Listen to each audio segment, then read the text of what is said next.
यह एक थ्योरम है।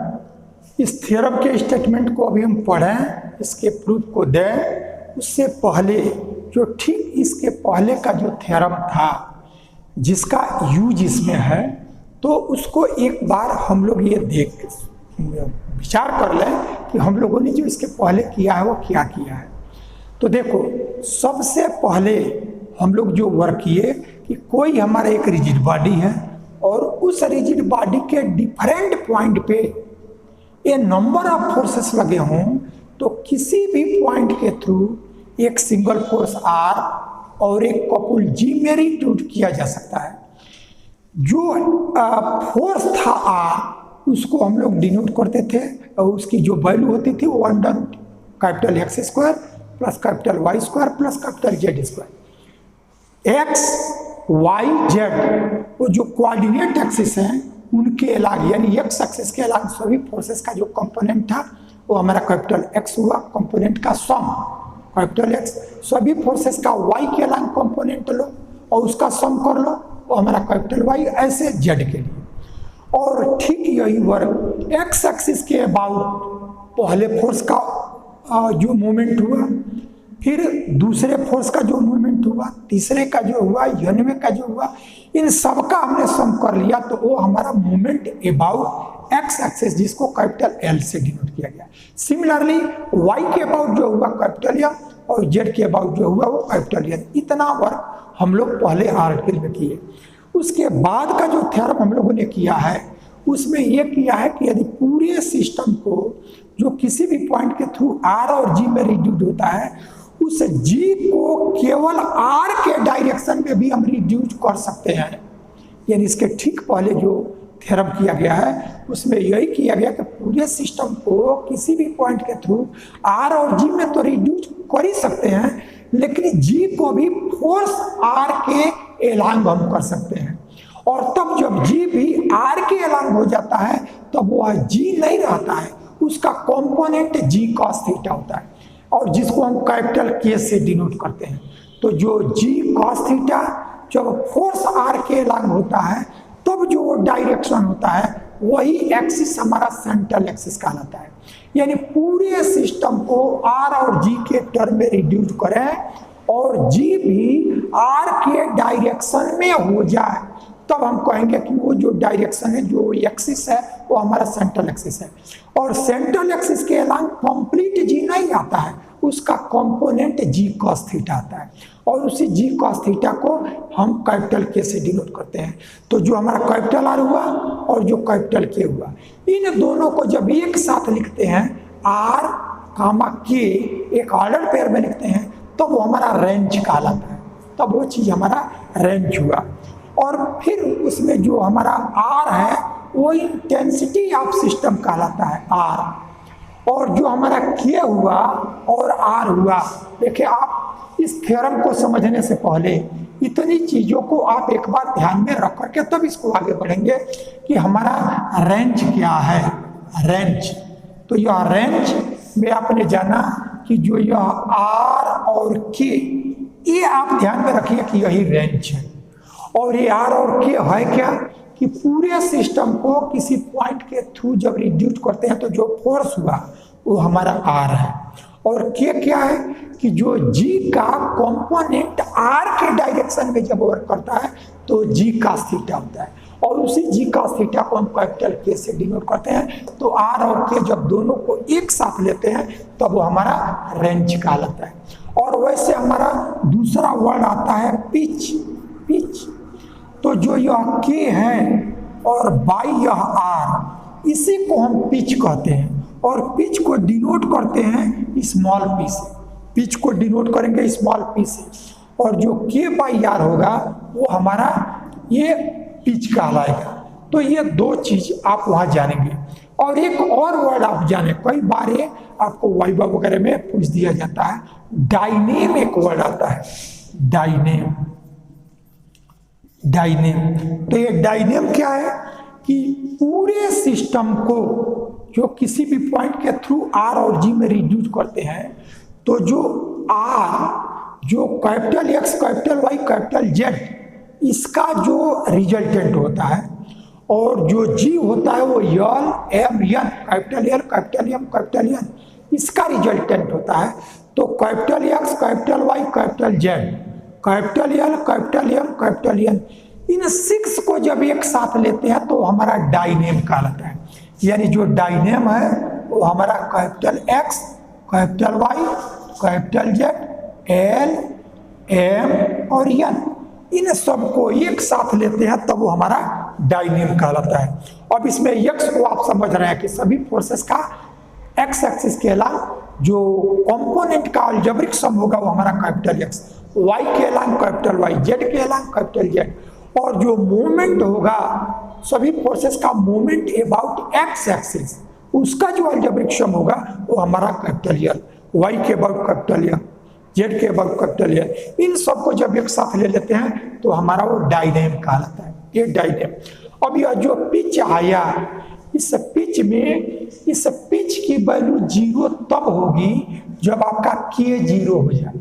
यानी जब के 0 हो जाएगा तो पिच जो हमारा होगा वो 0 हो जाएगा, और के 0 हो गया इसका मतलब क्या है कि पूरा सिस्टम सिंगल फोर्स में रिड्यूस हो जाए।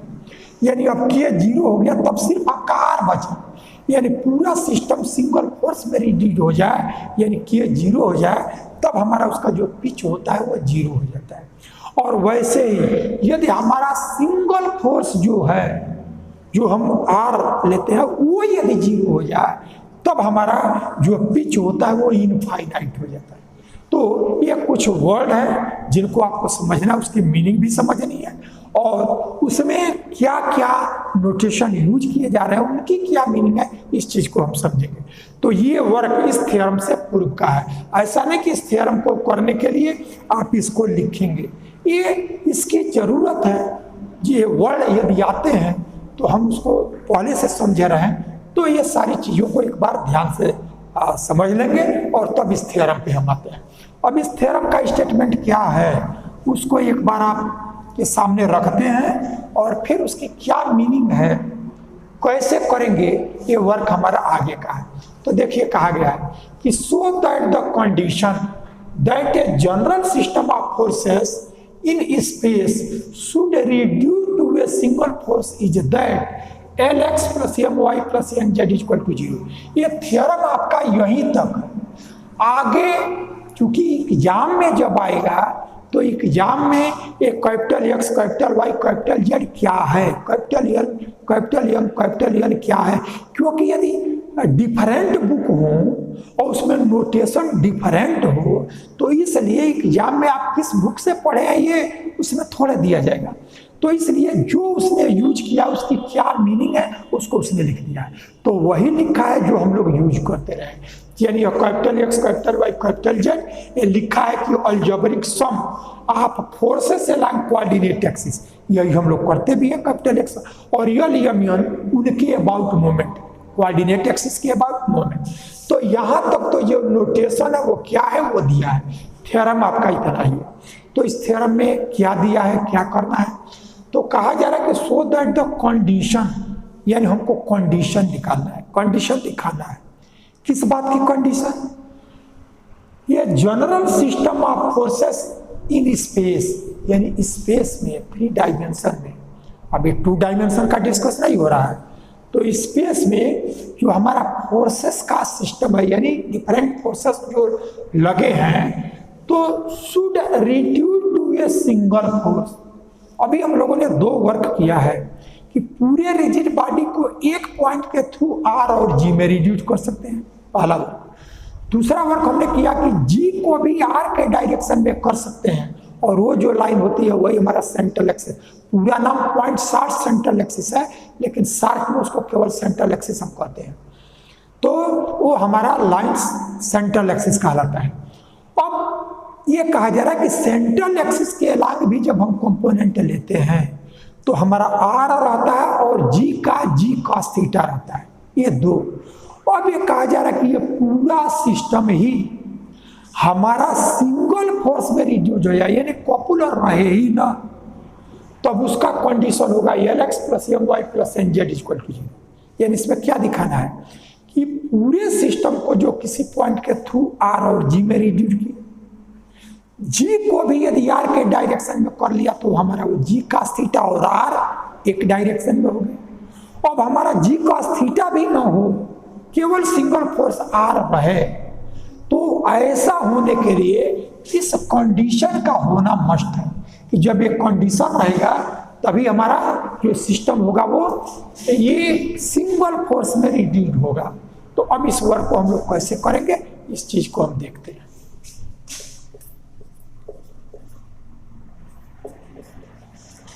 तो इसके प्रूफ के लिए पहला वर्क हम ये करेंगे कि पूरे सिस्टम को एक पॉइंट के थ्रू आर और जी में रिड्यूस कर सकते हैं। ये हमारा पहला वर्क हुआ। दूसरा वर्क की जो हमारा जी है उसको भी आर के अलावा हम कर सकते हैं। अब इसी के आगे हमको ये बढ़ाना है, तो अब इसको लिख सकते हैं we no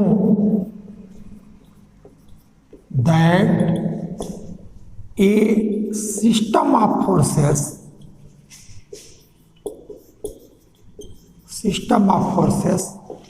can be reduced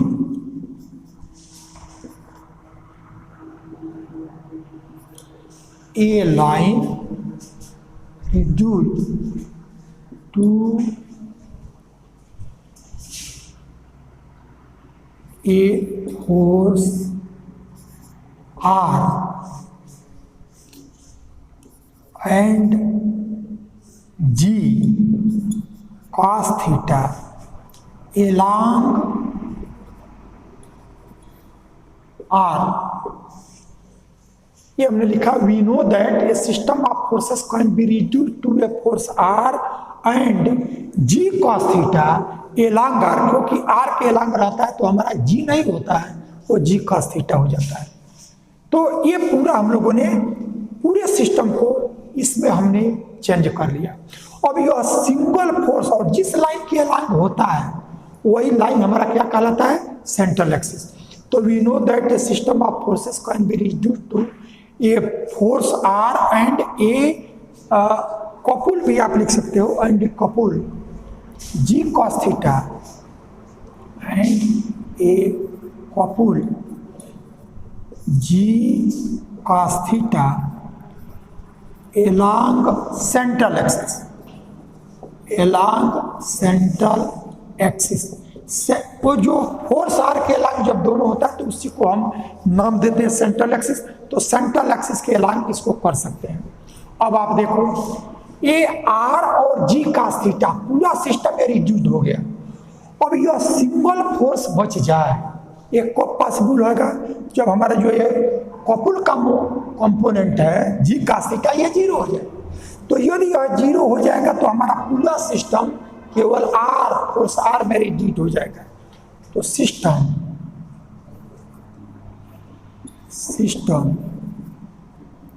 reduce to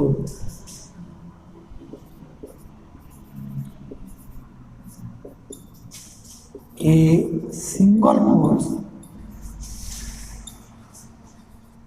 are if G cos theta equal to zero. देखो बिल्कुल सिस्टम से हम लोगों ने चला, पूरे सिस्टम को आर और जी में रिड्यूस कर सकते हैं। इसके ठीक पहले थ्योरम में हमने देखा कि सेंट्रल एक्सिस के अलॉन्ग पूरे सिस्टम को आर और जी कॉस थीटा में रिड्यूस कर सकते हैं।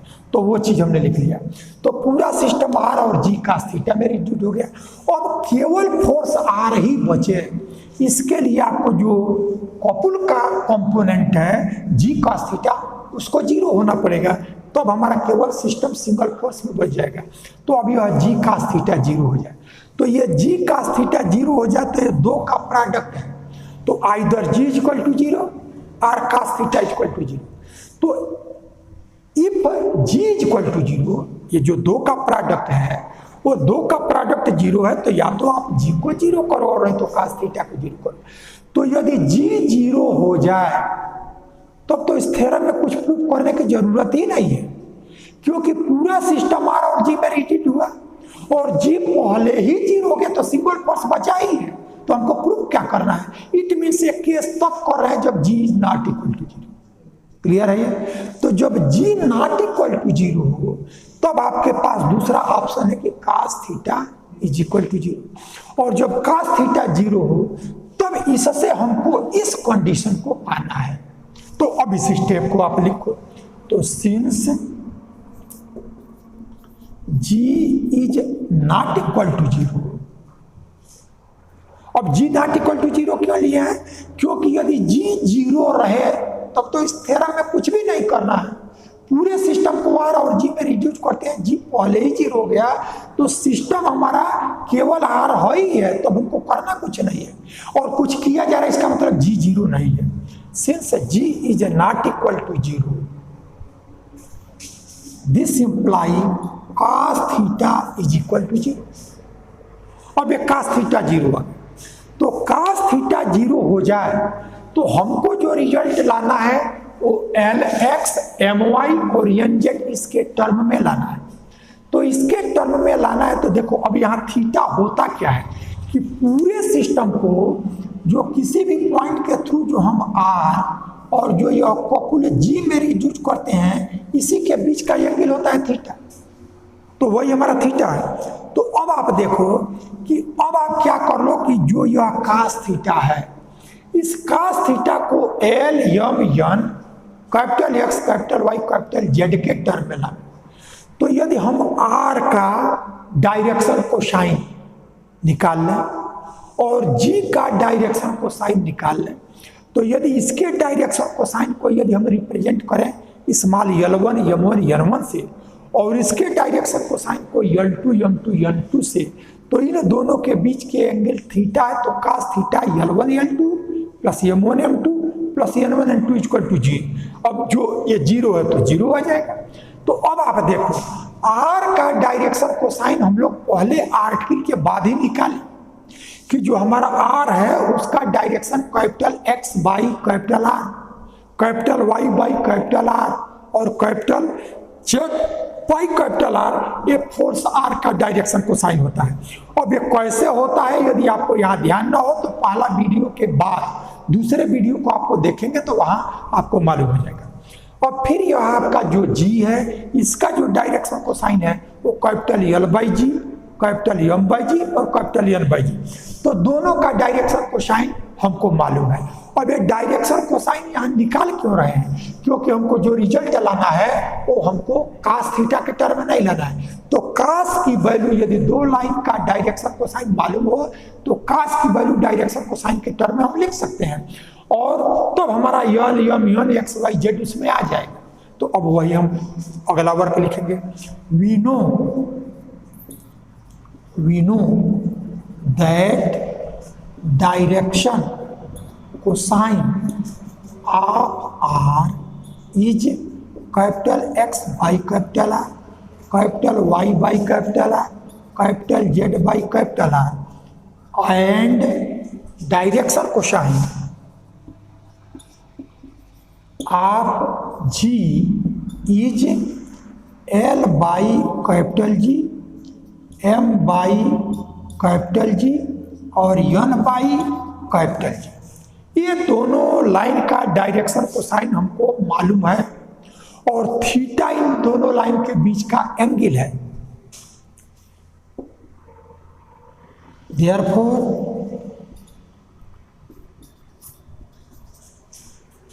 cos थीटा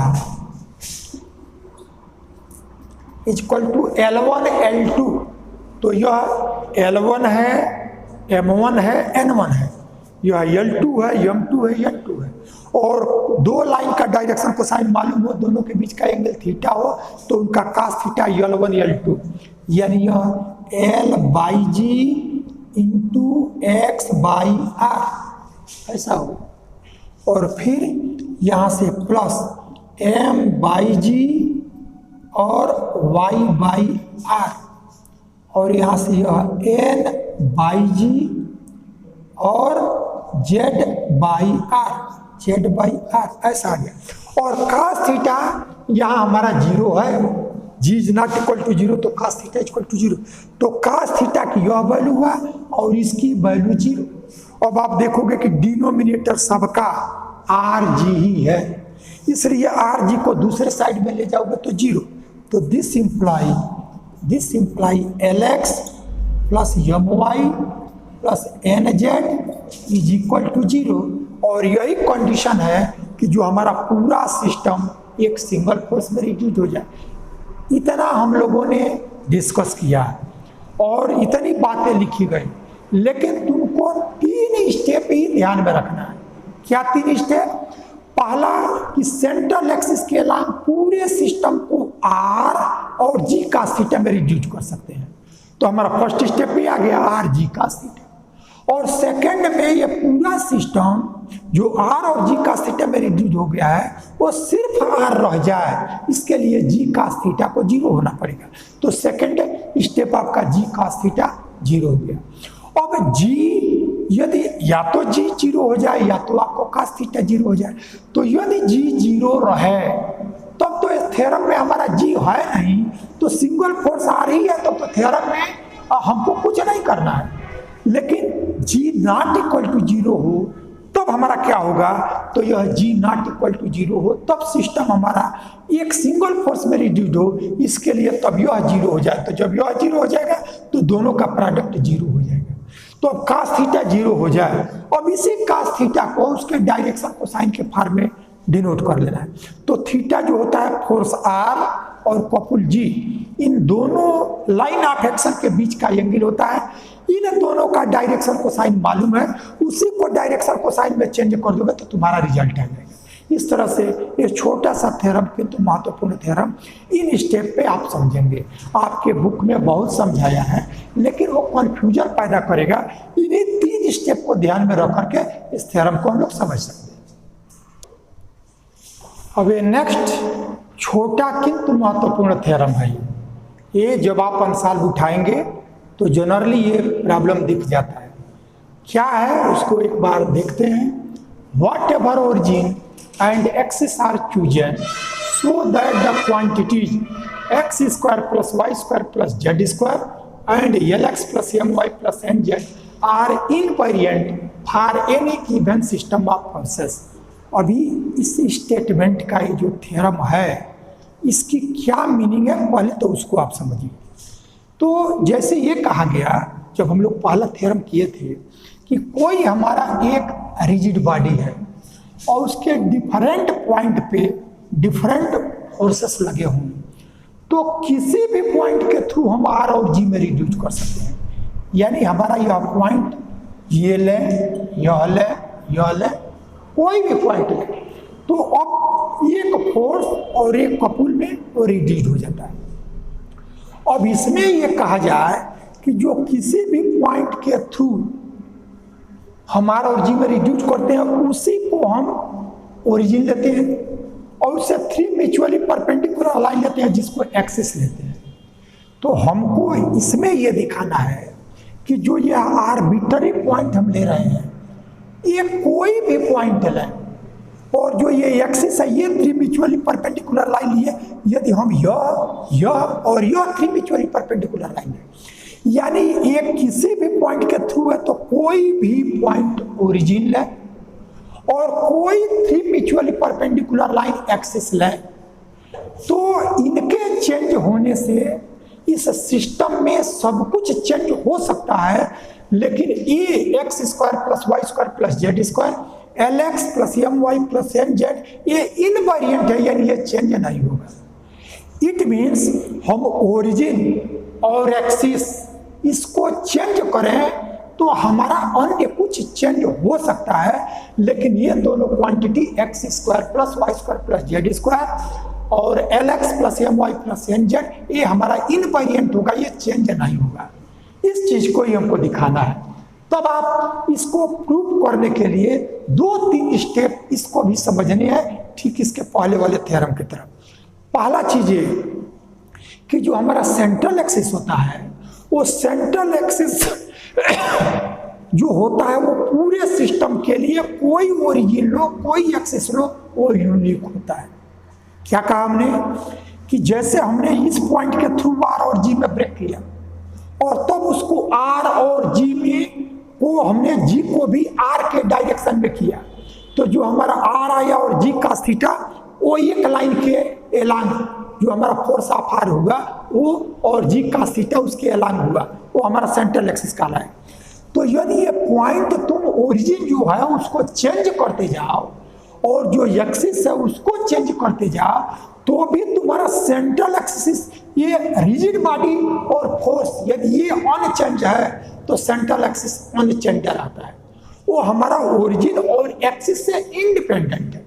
यानी हम पहली बात ये पाए कि यदि हम what ever origin and axis are chosen, central axis is unique, वो unchanged, invariant। ये चीज हम पहले पाए कि हमने ओरिजिन और एक्सिस जो भी लें, जो सेंट्रल एक्सिस होगा वो हमारा चेंज नहीं होगा। ये इस थ्योरम का पहला पार्ट है, इस बात को आप लिख लें। और origin are axes are chosen,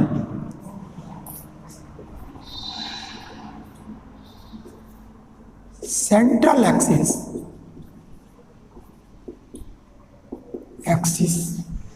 of the system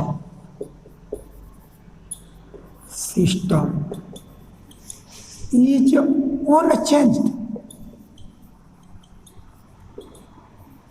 ये हमारा चेंज नहीं होगा। हमको जो दिखाना है उसमें एक चीज हमने पा गया कि इसके चेंज होने से हमारा सेंट्रल एक्सिस अनचेंज हुआ। तो अब सेंट्रल एक्सिस जब चेंज नहीं है तो हमको सेंट्रल एक्सिस चेंज नहीं होगा, ये तो दिखाना नहीं है, हमको दिखाना है ये। तो सेंट्रल एक्सिस के अलांग जो फोर्स होता है वो हमारा कैपिटल आर होता है, और जो कॉपुल होता है वो हमारा जी कॉस थीटा होता है। along central axis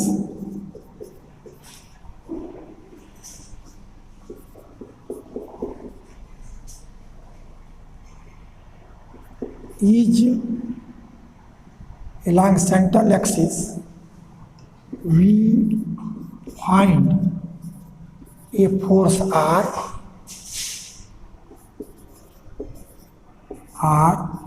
and a couple G cos theta, that is R and G cos theta is invariant।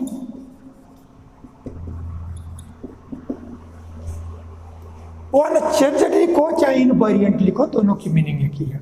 तो हमने ये देखा कि हमारा ओरिजिन और एक्सिस कुछ भी रहे, सेंट्रल एक्सिस इनवेरिएंट है, वो अनचेंज्ड है।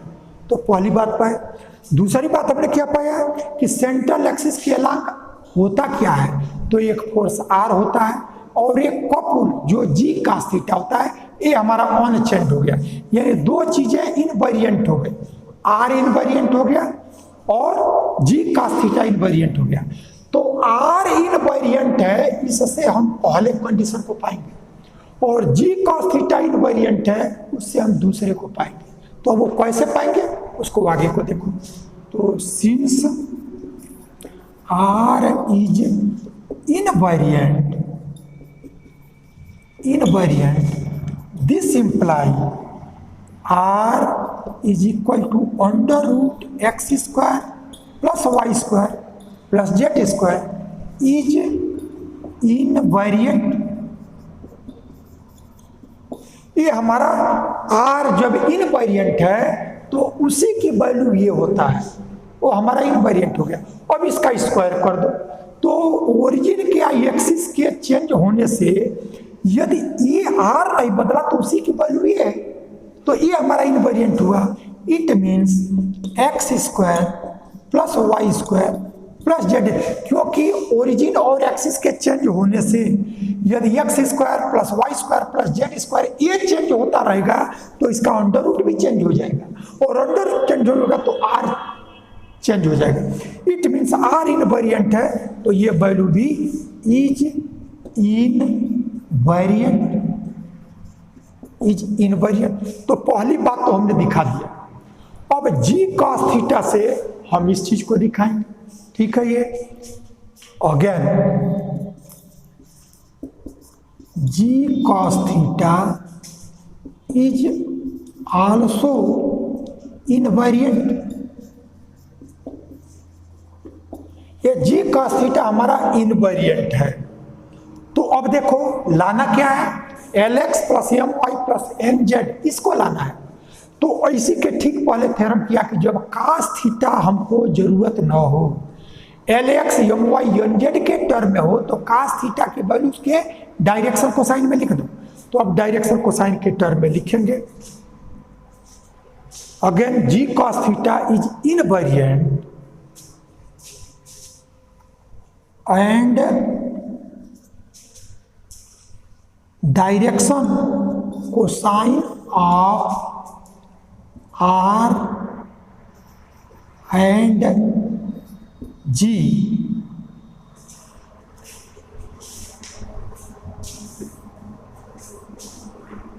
Direction cosine of the line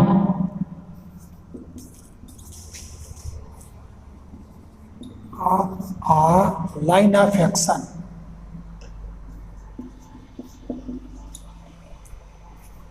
of R and G are X by R, Y by R, Z by R and L by G, M by G और N by G respectively।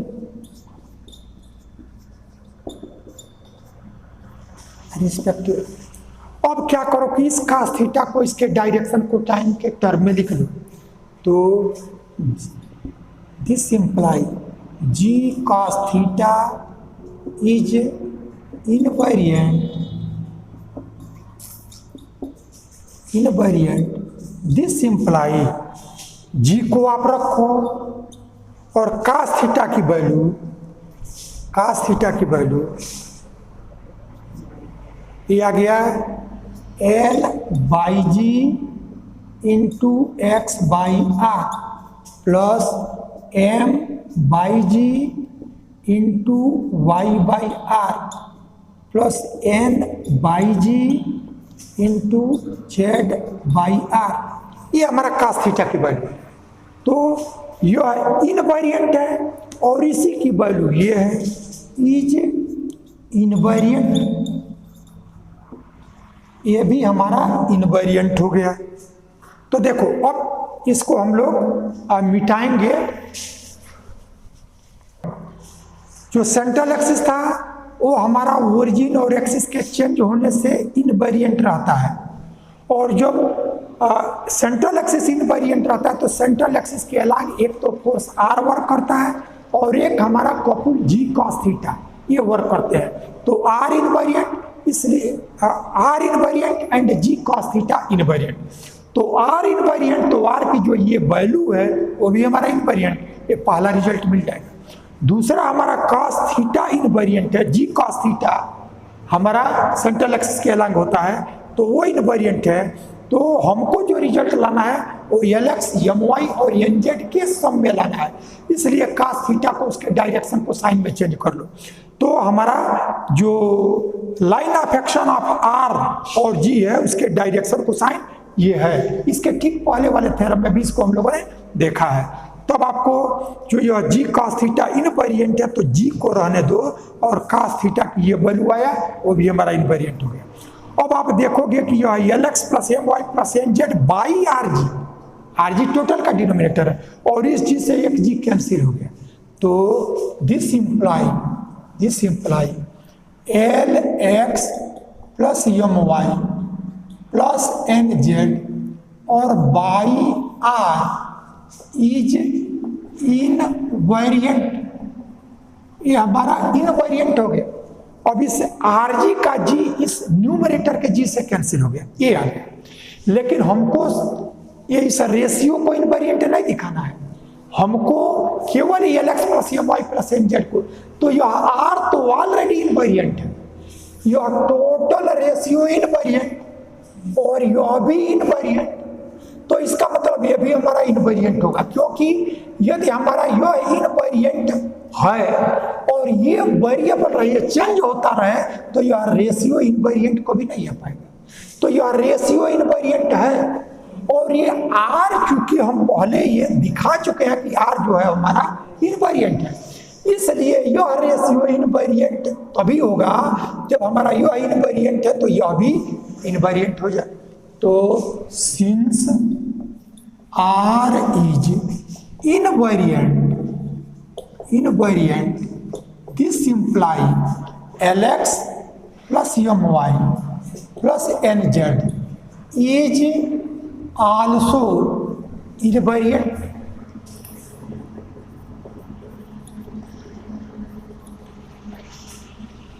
Which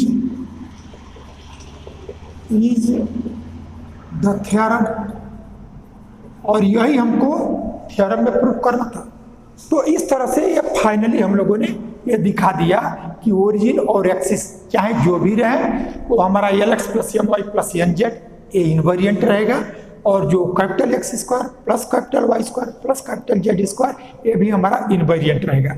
तो इस तरह से ये दो theorem हम लोगों ने देखा।